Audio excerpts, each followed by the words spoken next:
Hello, denizens of the internet. Today, I'm going to be greenlighting, yes or no, Netflix's Avatar, The Last Airbender.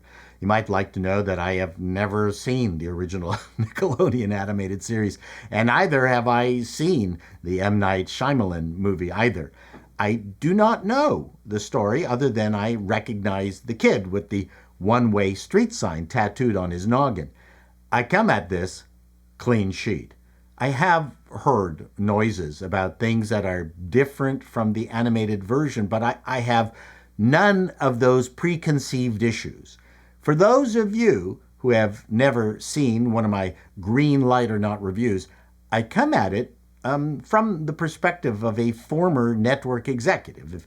If this landed on my desk as the pilot episode, I'm looking for some very specific things, mainly great characters, because TV is about bringing friends into your living room.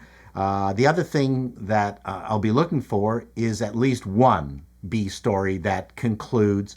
Many streaming shows concentrate on their story arcs at the expense of making sure each show is also entertaining. So the show opens in Capital City, action sequence. What is so important about that baton he's carrying? Oh, the gents in the scary armor can shoot fire from their hands, and the dude who they're chasing seems to be able to control the ground around them. He throws the mystery baton to a guy managing getaway horses. The ground controlling guy sacrifices himself to some important looking guy who is clearly leading the flamey people. It turns out, to be a ruse.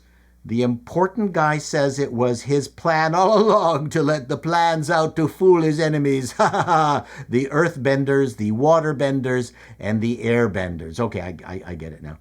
The earthbender is immolated by the mean old firebender. That wasn't nice. The flaming guy reveals that to defeat all the benders, he must find and kill the avatar, who has not been revealed yet. Then we get a montage with a bit of exposition telling us about the history of the Avatar, who was able to control all the elements and keep balance between all the factions. But they are long gone, and the next Avatar will be an Airbender. Who? So, we have a lot going on here in the first 5 minutes.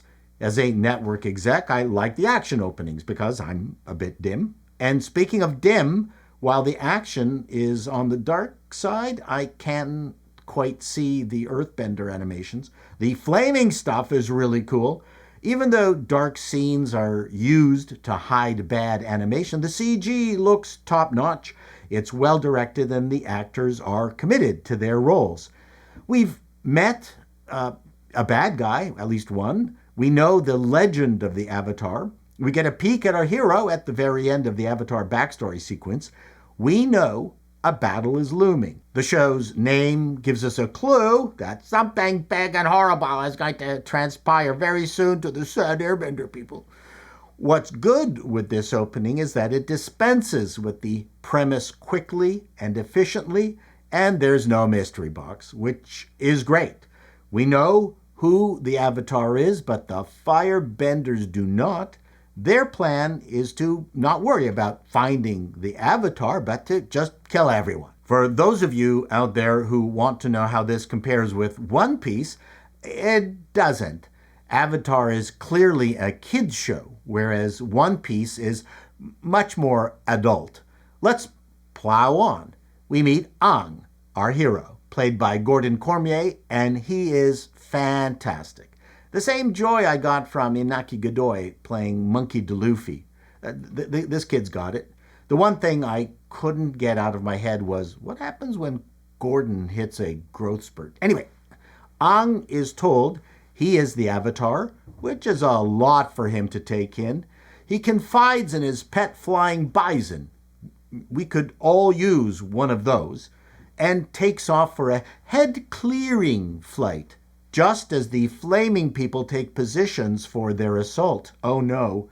The Airbender village is under attack while Aang gets caught up in a storm at sea. The village and everyone in it are killed Ang looks like he is about to drown in this ocean or big water thingy, but then he powers on and we know all will be fine. So far, I'm impressed with the world building and the simple rules that this universe operates under. There is a flash of white, which I assume meant a passage of time, and we meet Katara, a young lass in a frozen region in a quasi-Inuit outfit trying to control water. I assume she's a water bender, because I'm not stupid, but not a very good one.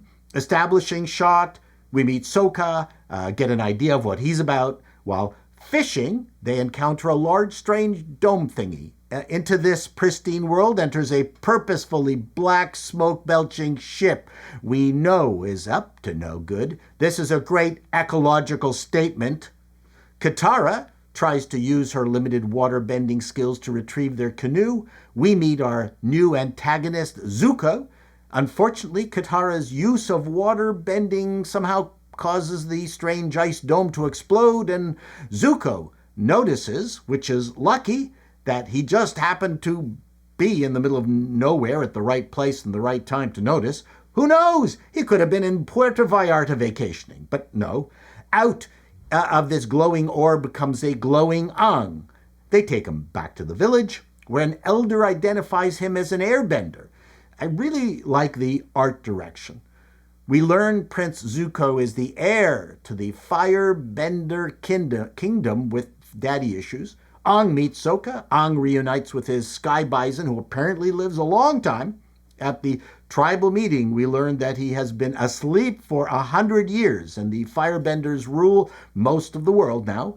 We also learn of the vanishing of the Avatar.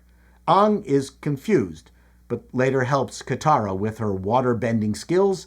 The bad guys arrive, there's a skirmish, we get to see Ang do his thing, but surrenders himself to save the village.